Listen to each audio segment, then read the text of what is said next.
የሚያስቆርጥ ሚስቱን ሲያይ ይፈራል። ምክንያቱም ሚስቱ እያረጀች ነው። እድሜ ቁጭ ብሎ አይጠብቅም። እለት በእለት እድሜ እንደሚሄድ እድሜዋ እየሄደ ነው። እቤት ውስጥ ደግሞ የሚሯሯጠውን ኤሌዘርን ሲያይ ይፈራል። ወይኔ እግዚአብሔር ሸወደኝ ያለ ይመስላል አብርሃም። በቃ ኤሌዘር ነው የሚወርሰኝ፣ እግዚአብሔር የምድር ነገድ ባንተ ይባረካል ብሎ ኪዳን ገብቶልኝ አውጥቶ ምድረ በዳ ላይ ጣለኝ። እግዚአብሔር ተወኝ ያለ ይመስላል። እግዚአብሔር በምዕራፍ 15 ቁጥር 1 ላይ መጣና አብርሃም ሆይ አትፍራ። እግዚአብሔር ዛሬ ለፈራችሁ እንደዚህ ይላል፣ አትፍራ። የምታየው ነገር አስፈርቶሃል። አዎ። የምታየው ነገር የሰማኸው ነገር አስፈርቶሃል። አዎ። እግዚአብሔር መጣና አብርሃምን አትፍራ፣ እኔ ላንተ ምን ነኝ? ጋሻ ነኝ።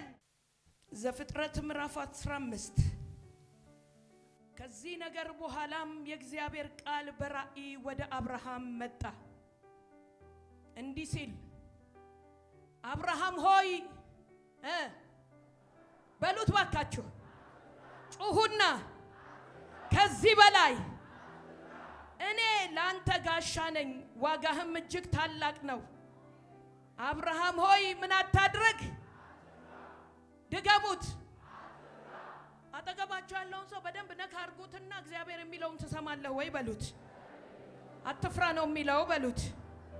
በዚህ ክፍል ላይ ስንመለከት እግዚአብሔር ለአብርሃም ተገልጦ አትፍራ ሲለው አብርሃም ዝም ብሎ ሳይፈራ ቀርቶ አይደለም።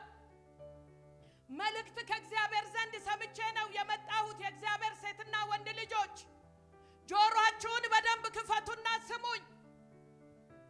አብርሃም ዝም ብሎ ሳይፈራ ነገር ተስተካክሎለት ተቀምጦ አይደለም እግዚአብሔር መጥቶ አብርሃም ሆይ አትፍራ ያለው። አብርሃም ፈርቷል። ትጥቁ ተፈቷል። ደንግጧል። የሚሆነው ነገር ሁሉ ተስፋ አስቆርጦታል። ራሱን ሲያይ ተስፋ ይቆርጣል። ሚስቱን ሲያይ ተስፋ ይቆርጣል። ቤቱን ሲያይ ተስፋ ይቆርጣል። እግዚአብሔር አትፍራ ከማለቱ በፊት ዘፍጥረት ምዕራፍ 12 ላይ ሄዳችሁ ስትመለከቱ እግዚአብሔር መጣና አብርሃምን ካደክበት ከዘመዶች ከቤተሰብ ከጓደኞች ተለይተህ ውጣ፣ እኔ ወደማሳይ ምድር ሂድ አለው። አብርሃምም እግዚአብሔርን ታምኖ እግዚአብሔርን ታዞ እግዚአብሔርን እሺ ብሎ ከተቀመጠበት ከኖረበት ሰፈር ከተደላደለበት ሰፈር እግዚአብሔርን ታዞ ወጣ። ሲወጣ ግን እግዚአብሔር ቃል ገብቶለት ኪዳን ገብቶለት ተስፋ ሰጥቶት አብርሃም ስምህን አከብረዋለሁ፣ አብርሃም አከብርሃለሁ፣ አብርሃም እኔ ካንተ ጋር እሆናለሁ፣ አብርሃም የሚረግሙህ ይረገማሉ፣ የሚባርኩ ይባረካሉ፣ የምድር ነገዶች በሙሉ በአንተ ይባረካሉ። አብርሃም እኔ ካንተ ጋር እሆናለሁ ተብሎ ኪዳን ገብቶለት ከእግዚአብሔር ድምፅ ሰምቶ ነው የወጣው አብርሃም። አብርሃም ከወጣ በኋላ ግን የሚያየው ነገር ተስፋ የሚያስቆርጥ ነው። ቤቱን ሲያይ ይፈራል። ራሱን ሲያይ ይፈራል። ሚስቱን ሲያይ ይፈራል። ምክንያቱም ሚስቱ እያረጀች ነው። እድሜ ቁጭ ብሎ አይጠብቅም። እለት በእለት እድሜ እንደሚሄድ እድሜዋ እየሄደ ነው። ራሱን ሲያይ ይፈራል። እቤት ውስጥ ደግሞ የሚሯሯጠውን ኤሌዘርን ሲያይ ይፈራል። ወይኔ እግዚአብሔር ሸወደኝ ያለ ይመስላል አብርሃም። በቃ ኤሌዘር ነው የሚወርሰኝ፣ እግዚአብሔር የምድር ነገድ ባንተ ይባረካል ብሎ ኪዳን ገብቶልኝ አውጥቶ ምድረ በዳ ላይ ጣለኝ። እግዚአብሔር ተወኝ ያለ ይመስላል። እግዚአብሔር በምዕራፍ 15 ቁጥር 1 ላይ መጣና አብርሃም ሆይ አትፍራ። እግዚአብሔር ዛሬ ለፈራችሁ እንደዚህ ይላል፣ አትፍራ። የምታየው ነገር አስፈርቶሃል። አዎ። የምታየው ነገር የሰማኸው ነገር አስፈርቶሃል። አዎ። እግዚአብሔር ግን እንዲህ ይላል፣ አትፍራ። እግዚአብሔር መጣና አብርሃምን አትፍራ፣ እኔ ላንተ ምን ነኝ? ጋሻ ነኝ። ነካርጉትና ባክ ዛሬ እግዚአብሔር አትፍራ ይላል በሉት። ለፈራ ሰው መልእክት አለ በሉት። እግዚአብሔር አትፍራ እኔ ካንተ ጋር ነኝ ይልሃል በሉት። ሃሌሉያ። አትፍራ፣ አትፍራ። አብርሃም መረጃ አለው የፈራበት። ምክንያቱም ሚስቱ ምን እየሆነች ነው? እያረጀች፣ እሱም እያረጀ። ቤት ውስጥ ደግሞ ዲክ ዲክ የሚለው ኤሌዘር ይወርሰኛል ብሎ ፈራ። የፈራኸው አይወርስህም። ያየኸው አይሆንብህም። ያስፈራራህ አይሆንብህም። የከበበህ አይወርስህም። ኮቴህን የሚከተል አይወርስህም። እኔ የነገርኩ ግን ባንተ ህይወት ላይ ይፈጸማል። የነገርኩ ይሆንልሃል። አረ ለመልእክቱ የኔ ነው የሚል ብድግ ብሎ ካየሩ ላይ አሜን ጩሁና አሜን። እኔ ያለ ልጅ ቀርቻለሁ። እንዴት አልፈራም? እግዚአብሔር ሆይ ያለ ልጅ ቀርቼ እንዴት አልፈራም? ያልከኝ ሌላ፣ የሚሆንብኝ ሌላ፣ የነገርከኝ ሌላ፣ ያለፍኩበት ያለው ሌላ።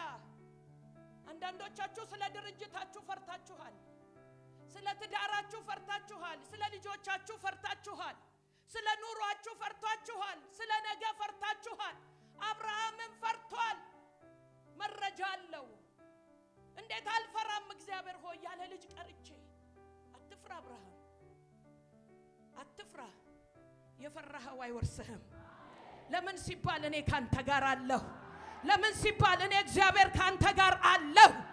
እግዚአብሔር ካንቺ ጋር አለ። ውድቀትሽን የሚፈልጉ እያየ ውድቀታችሁን የሚፈልጉ እያዩ መክበር አንቺ ቤት ይሆናል። አንቺ ቤት ምስጋና ይሰማል። ሃሌሉያ። መልእክት ነው። ባካችሁ ግደላችሁም አሜን ብላችሁ ውሰዱ።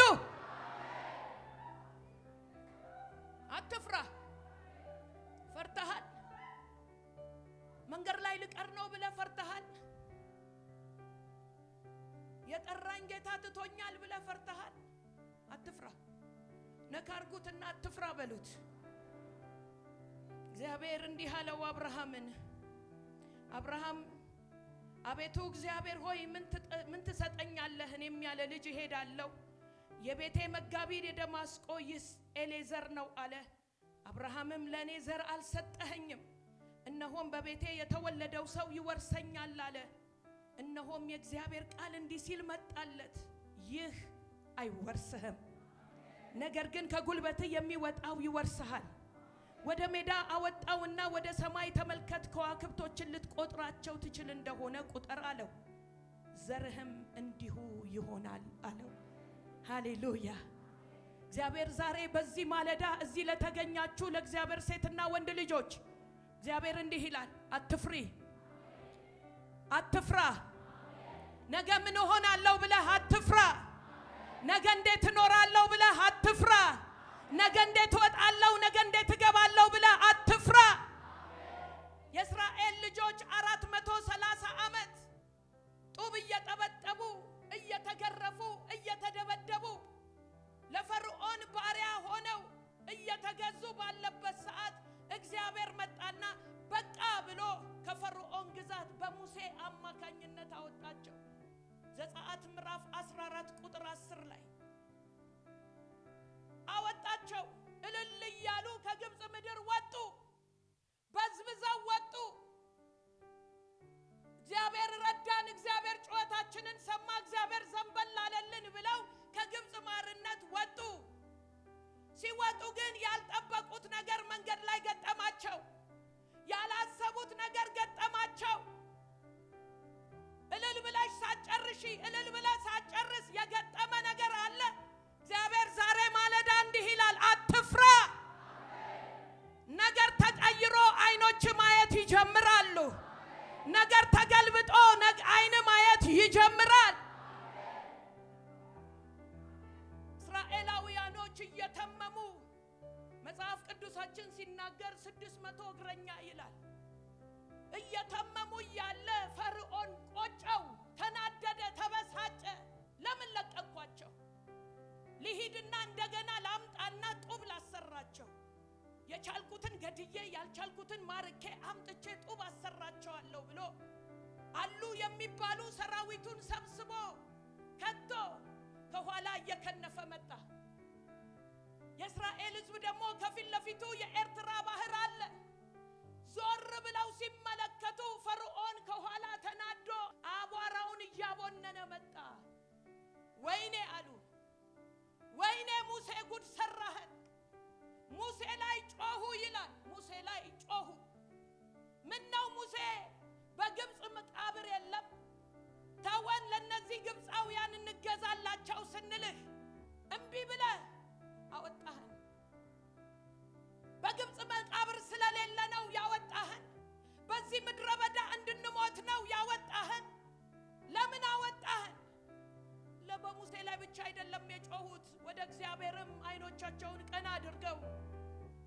እግዚአብሔር ምን አደረጉ? ጮሁ እግዚአብሔር ላይ።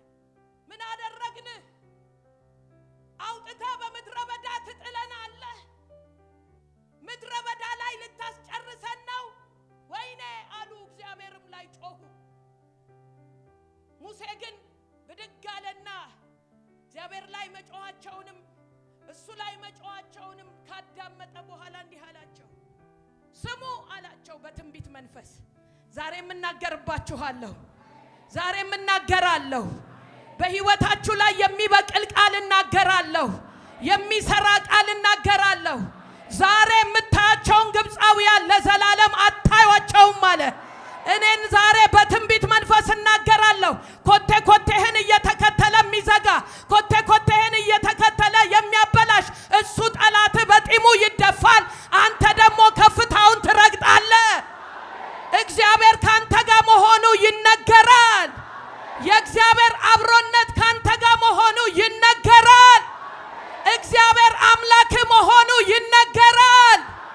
እግዚአብሔር እንደማይጥል ይነገራል። አረ መልእክቱ የኔ ነው የሚል አሜን ብሎ ይውሰደው። ዛሬ የምታያቸውን ግብፃውያን ለዘላለም አታያቸውም አለ። ነካርጉትና ኮቴህን የሚከተል ዛሬ መጨረሻው ነው በሉት። ስለዚህ አትፍራ በሉት። ስለዚህ አትደንግጥ በሉት። ዛሬ መጨረሻው ነው በሉት። ዛሬ የቀብር ስነ ስርዓት ነው በሉት። እግዚአብሔር እንዲህ ይልሃል በሉት። አትፍራ እኔ ላንተ ጋሻ ነኝ ይልሃል በሉት። አረ ሃሌሉያ! ለጌታ እልልታ ጭብጨባ ያለው ክብር ይስጠው።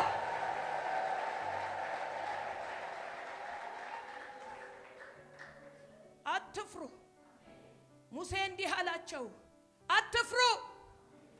ለምን አንፈራም አሉ። የሚታይ ነገር አለ፣ የሚታይ መረጃ አለ። ሐኪም የሰጣችሁ መረጃ አለ። እናንተ የምታውቁት ነገር አለ።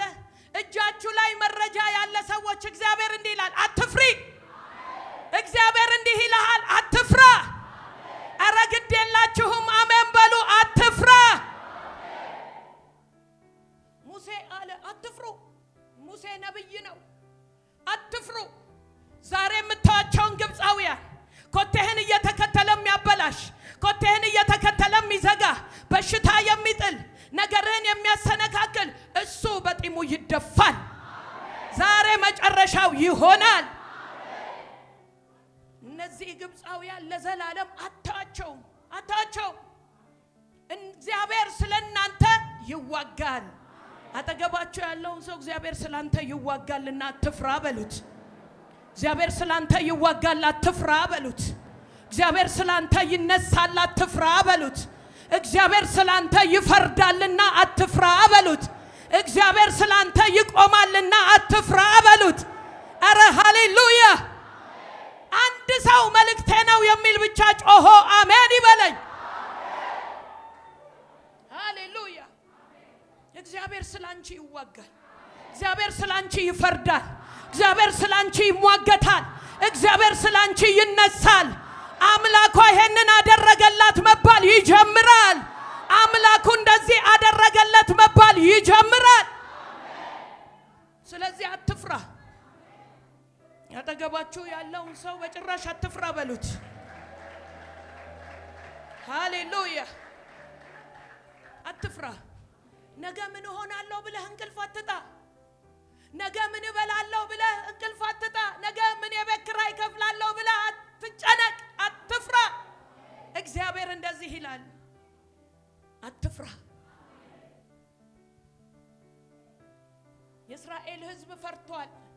ተመልሶ ባሪያ እንደምሆን ተመልሶ ጡብ እንደሚጠበጥብ ነበር ያሰበው። ሙሴ ግን እንዲህ አለ በትንቢት መንፈስ፣ አትፍሩ።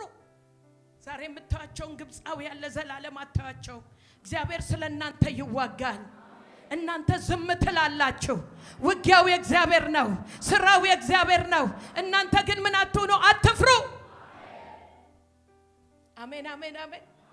አጠገባችሁ ያለው ሰው በደንብ ንገሩት። እግዚአብሔር እንዲህ ይልሃል በሉት። አትፍራ ይልሃል በሉት። ስራ ልትሰሩ ተነስታችሁ የፈራችሁ፣ ሁኔታውን አይታችሁ የከተማውን ሁኔታ አይታችሁ የፈራችሁ፣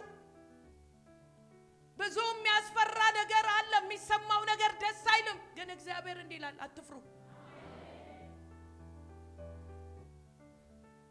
ዛመጨረሻ እግዚአብሔር አትፍሩ ይላችኋል። ዛመጨረሻ ያላችሁ እግዚአብሔር አትፍሩ ይላችኋል። የኔ ነው መልእክቱ የሚል ብቻ ብድግ ብሎ አሜን ብሎ ይውሰደው።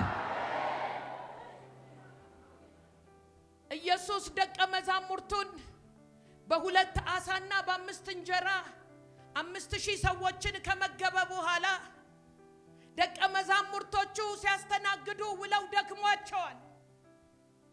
ዮሐንስ ወንጌል ምዕራፍ 6 ላይ ሄዳችሁ ታገኙታላችሁ። ከቁጥር 1 ጀምራችሁ ከመገባቸው በኋላ ካስተናገዱ በኋላ ደቀ መዛሙርቱ 5000 አባወራ ሚስቶች አልተቆጠሩም፣ ልጆች አልተቆጠሩም።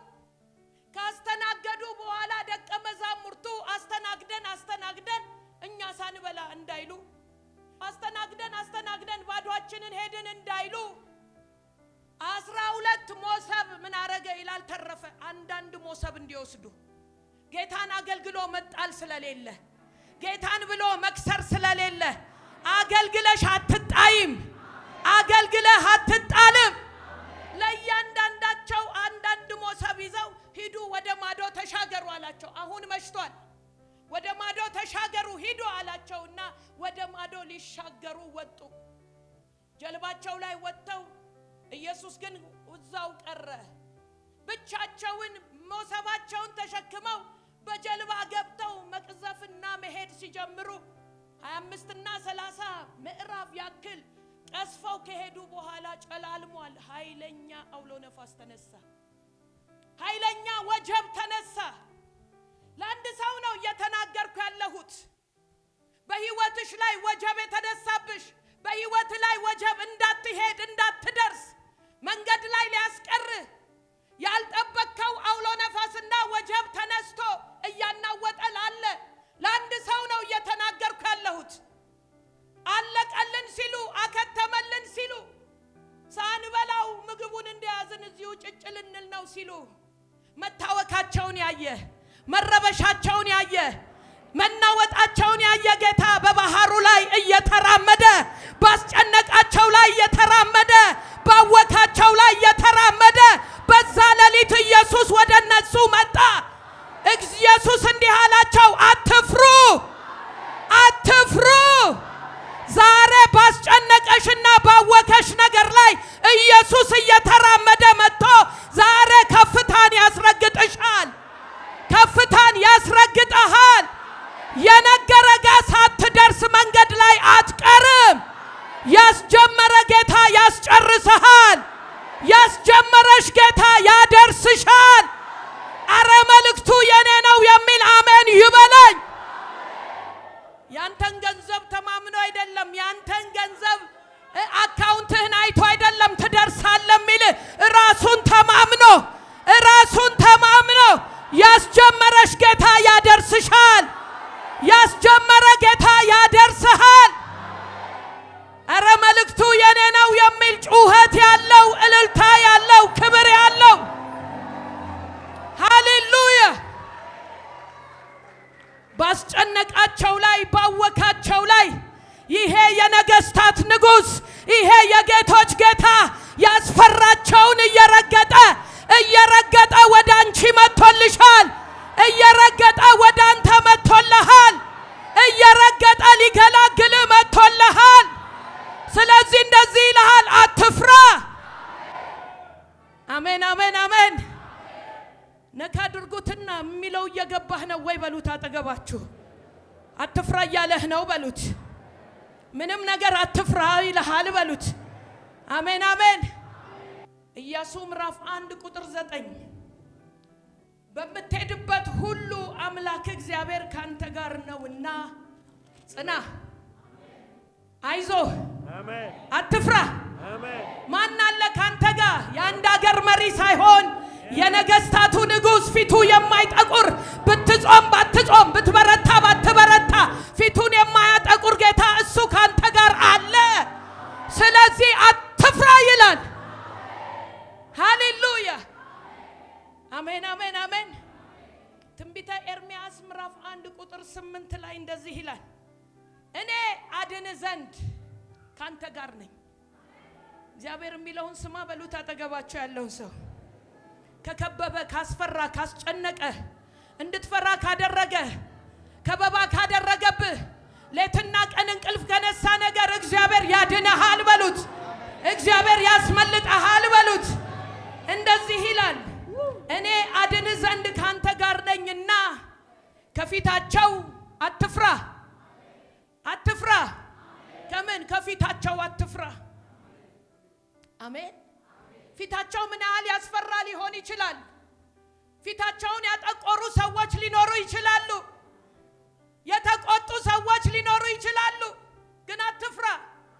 ከፊታቸውን ያድንሃለሁ፣ አስጥልሃለሁ። የሚያስጥለው ሰው አለ እዚህ ቤት። የሚረዳው ሰው አለ እዚህ ቤት። ኢየሱስ የሚረዳው ሰው አለ እዚህ ቤት። እግዚአብሔር ምስክሬ፣ አንድ ሰው ጌታ የሚረዳው አለ። እሱ እኔ ነኝ የሚል ብድግ ብሎ አየሩ ላይ አሜን ወሰድኩ የሚል ይሁንለት። ላጠገባችሁ ጨብጡትና እግዚአብሔር አትፍራ ይልሃል በሉት። ከፊታቸው አትፍራ ይልሃል በሉት። ትንቢተ ኢሳይያስ ምዕራፍ 41 ቁጥር 8 ባሪያዬ እስራኤልም የመረጥሁ ያዕቆብም የወዳጄ አብርሃም ዘር ሆይ አንተ ከምድር ዳርቻ የያዙ ከማዕዘንም የጠራሁ ነህና አንተ ባሪያዬ ነህ፣ መርጬሃለሁ አልጥልህም ያልሁ ሆይ እኔ ካንተ ጋር ነኝና አትፍራ። እኔ ከማን ጋር ነኝ? ኧረ እባካችሁ ብድግ በሉና እግዚአብሔር ከኔ ጋር ነው በሉ እስኪ። ስለዚህ አልፈራም በሉ። እግዚአብሔር ከኔ ጋር አለ በሉ እስኪ። አየሩ ይስማ፣ እግዚአብሔር ከኔ ጋር አለ በሉ። ስለዚህ አልፈራም በሉ። እግዚአብሔር ከኔ ጋር አለ። የሚረዳኝ ከኔ ጋር አለ። የጠራኝ ከኔ ጋር አለ። ስለዚህ አልፈራም። ቀጥል። እኔ አምላክ ነኝና አትደንግጥ፣ አበረታሃለሁ፣ አሜን፣ እረዳህማለሁ፣ አሜን። በጽድቄም ቀኝ ደግፌ ይዘሃለሁ። እነሆ የሚቆጡ ሁሉ ያፍራሉ፣ ይዋረዱና አሜን በሉ ባካችሁ። የሚከራከሩህም እንዳልነበሩ ይሆናሉ፣ ይጠፉማል። የሚጣሉንም ትሻቸዋለህ፣ አታገኛቸውም። የሚዋጉም እንዳልነበሩና እንደ ምናምን ይሆናሉ። እኔ አምላክ እግዚአብሔር አትፍራ፣ እረዳሃለሁ ብዬ ቀኝህን ይዛሃለሁና። ሃሌሉያ። እግዚአብሔር አትፍራ እያለ ነው። ለአንድ ሰው አትፍራ። ስለ ራስህ አትፍራ። ስለ ቢዝነስህ አትፍራ። ስለ ድርጅትህ አትፍራ። ስለ ስራህ አትፍራ። ስለ ትዳርህ አትፍራ። ስለ ልጆችህ አትፍራ። እግዚአብሔር አለ አትፍራ። እንደ ቆማችሁ ትንቢተ ኢሳይያስ ምዕራፍ 43 ቁጥር 1 እስከ 2 ትንቢተ ኢሳይያስ ምዕራፍ 43 ከቁጥር 1 እስከ 2 አሁንም ያዕቆብ ሆይ የፈጠረ እስራኤልም ሆይ የሰራህ እግዚአብሔር እንዲህ ይላል፣ ተቤዝቼሃለሁና አትፍራ፣ በስምም ጠርቼሃለሁ፣ አንተ የኔ ነህ። በውሃ ውስጥ ባለፈ ጊዜ ካንተ ጋር እሆናለሁ። በውሃ ውስጥ ባለፍክ ጊዜ በሚያሰጥመው ይዞ በሚሄደው ጠራርጎ በሚሄደው እረፍት በማይሰጠው በውሃ ውስጥ ባለፍክ ጊዜ እኔ ካንተ ጋር እሆናለሁና አትፍራ። እግዚአብሔር ዛሬ እዚህ ላላችሁ እንደዚህ ይላል፣ አትፍራ። በውሃ ውስጥ ባለፍክ ጊዜ አትፍራ። በወጀብ ውስጥ ባለፍክ ጊዜ አትፍራ። ለምን ሲባል እኔ ካንተ ጋር ነኝ፣ እኔ ካንቺ ጋር ነኝ። ቀጥል። በወንዞቹም ውስጥ ባለፈ ጊዜ አያሰጥሙህም፣ በእሳትም ውስጥ በሄድክ ጊዜ አትቃጠልም፣ ነበልባሉም አይፈጀህም። እኔ የእስራኤል ቅዱስ አምላክ እግዚአብሔር መድኃኒትህ ነኝ። ሃሌሉያ። እግዚአብሔር ምን አለ? በእሳት ውስጥም ባለፍክ ጊዜ በሚያቃጥለው በሚገለው መረጃ እጅ ላይ ባለው ባለፍክ ጊዜ እኔ ካንተ ጋር እሆናለሁና ምን አትሁን፣ አትፍራ። አጠገባችሁ ያለውን ሰው ጨብጡትና እንደ ኃያል እንደዚህ ነው የምጨብጡት። ጨብጡት እንደዚህ ሰው እንደምጨብጡ። እግዚአብሔር በእሳት ውስጥ ባለፍክ ጊዜ አትፍራ፣ እኔ ካንተ ጋር ነኝ ይልሃል በሉት። እኔ ካንቺ ጋር ነኝ ይልሻል። በውሃ ውስጥ ባለፍሽ ጊዜ እኔ ካንቺ ጋር ነኝ፣ አያሰጥምሽም፣ እኔ ካንቺ ጋር ነኝ ይልሻል። እኔ ካንተ ጋር ነኝ ይልሃል። አረ መልእክቱ የኔ ነው የሚል እልልታ፣ ጭብጨባ፣ ክብር። ሃሌሉያ! ጩሁና ሃሌሉያ በሉ እስኪ።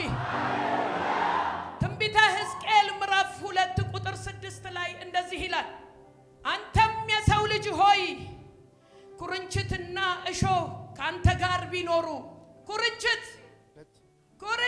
ኩርንችት የሚዋጋ የማይመች የማያስቀምጥ የማያስተኛ ኩርንችት እሾህ ካንተ ጋር ቢኖሩ አንተም በጊንጦች መካከል ብትሆን አትፈራቸውም፣ ቃላቸውም አትፍራ፣ ከፊታቸው የተነሳ አትደንግጥ፣ ምክንያቱም እኔ ካንተ ጋር እሆናለሁ። ፊታቸው እንደ ኩርንችት የሚባላ አትፍራቸው፣ እኔ ካንተ ጋር እሆናለሁ፣ አስጥልሃለሁ፣ እረዳሃለሁ፣ ቀኝህን ይዛለሁ፣ እደግፍሃለሁ። አረ ክብር ለኢየሱስ ይሁን። ኢየሱስ ጌታ ነው። መዝሙር 45 በቅንፍ 46 ላይ እንዲህ የሚል ቃል አለ፣ አምላካችን መጠጊያችን፣ ባገኘን መከራ ረዳታችን። ምድር ብትነዋወጥ፣ ተራሮች ተነስተው ወደ ባህር ቢወረወሩ፣ ስለዚህ ምን አናረግም? እኛ አንፈራም። ለምን? እሱ ከኔ ጋር አለ። ማንም ቢተውሽ፣ ማንም ፊቱን ቢያጠቁር፣ ማንም ቢነሳ፣ እግዚአብሔር ካንቺ ጋር ካለ አትሸነፊም፣ አትቆሚም፣ አትያዥም፣ አትገደቢም። እግዚአብሔር ካንቺ ጋር አለ። እግዚአብሔር ካንተ ጋር አለ። የፈረዱብህ እያዩ ከፍታ ትረግጣለህ። የዋሹብህ እያዩ ከፍታ ትረግጣለህ። ለአንድ ሰው መልእክት እየተናገርኩ ነው። የገፉ ሰዎች እያዩ የእግዚአብሔር አብሮነት ካንተ ጋር ስለሚሆን መከናወን ይሆንልሃል። ስኬት ላንተ ይሆንልሃል።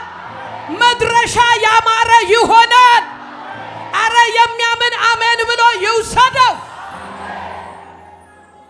ሃሌሉያ! አምላካችን መጠጊያችን፣ ባገኘን መከራ ረዳታችን ነው። ምድር ብትነዋወጥ፣ ተራሮች ወደ ባህር ቢወሰዱ እኛ አንፈራም። የማንፈራበት ምክንያት እሱ ከኛ ጋር አለ። የጠራን ከኛ ጋር አለ። የሚረዳ ካንቺ ጋር አለ። ቀኝሽን የያዘ ካንቺ ጋር አለ። የሚዋጋ ካንቺ ጋር አለ። አጠገባችሁ ያለውን ሰው በደንብ እየሰማህ ነው ወይ በሉት። በደንብ እያዳመጥክ ነው ወይ በሉት። አሜን፣ አሜን፣ አሜን። ማቴዎስ ምዕራፍ 10 ቁጥር 26 ጀምሮ ታነበዋለህ። ማቴዎስ ምዕራፍ 10 ቁጥር 26 እስከ 31። እንግዲህ አትፍሯቸው፣ የሚያስፈሯችሁ፣ የሚያስደነግጧችሁ እንደ ጎልያድ ብቅ እያሉ ጠዋት ብቅ የሚላለ አንዳንድ ነገረኛ መንፈስ አለ። የሁላችሁ ሰው ውስጥ ይቀመጥና እንቅልፍ የሚነሳ ማታ ስልክ አንስቶ የሚረብሽ ጥር ያረግና የሆነ ነገር ይላል። ከዛ አንተ ቁጭ ብለህ ታድራለህ፣ እሱ ተኝቶ ያድራል። ነገረኛ መንፈስ ይባላል። ይሄ ሸቃባ መንፈስ ምናምን እንዳለ ሁሉ ነገረኛ መንፈስ አለ። ይሄ ኩርንችት መንፈስ እንዳለ ነገረኛ መንፈስ አለ። ነገር የሚፈልግ ስልክ ብድግ አድርጎ ቃል የሚወረውር። ስሙት፣ አትፍሯቸው አለ። ነገረኞችን አትፍሯቸው፣ ወረኞችን አትፍሯቸው፣ ነገር የሚፈልጉ የሚያሸቱ አትፍሯቸው። ቀጥል። እንግዲህ አትፍሯቸው፣ የማይገለጥ የተከደነ የማይታወቅም የተሰወረ ምንም የለምና። በጨለማ የምነግራችሁን በብርሃን ተናገሩ፣ በጆሮም የምትሰሙትን በሰገነት ላይ ስበኩ። ስጋን የሚገድሉትን ነፍስን ግን መግደል የማይችለውን አትፍሩ። ይልቅስ ነፍስን ስጋንም በገሃነም ሊያጠፋ የሚችለውን ፍሩ። 2 ድንቢጦች በ5 ሳንቲም ይሸጡ የለምን? ከነርሱም አንዲቱ ያለ አባታችሁ ፍቃድ በምድር ላይ አትወድቅም። የእናንተስ የራሳችሁ ጸጉር ሁሉ እንኳ ተቆጥሯል።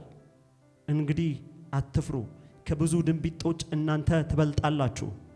ስለዚህ በሰው ፊት ለሚመሰክርልኝ ሁሉ እኔም ደግሞ በሰማይ ባለው በአባቴ ፊት እመሰክርለታለሁ። በቃ ምን አለ?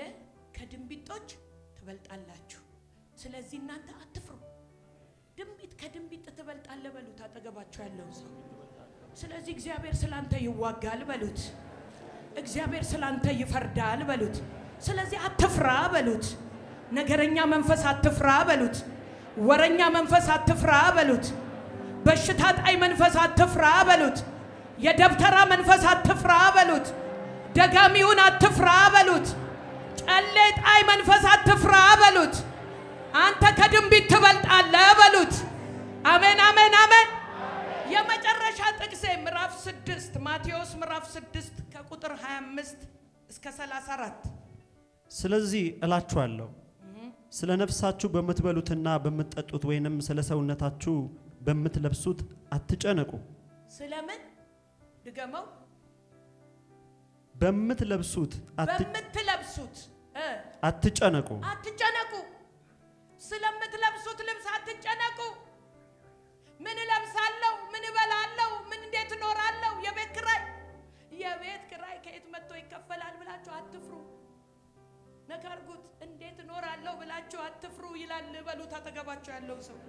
እንዴት እኖራለሁ ብለህ አትፍራ በሉት። በጭራሽ አትፍራ፣ አትጨነቅ በሉት።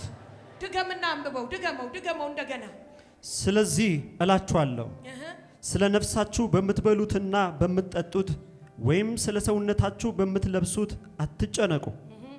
ነፍስ ከመብል ሰውነትም ከልብስ አይበልጥምን?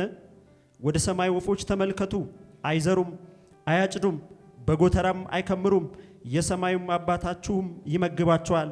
እናንተ ከነርሱ እጅግ አትበልጡምን? ከናንተ ተጨንቆ በቁመቱ ላይ አንድ ክንድ መጨመር የሚችል ማን ነው?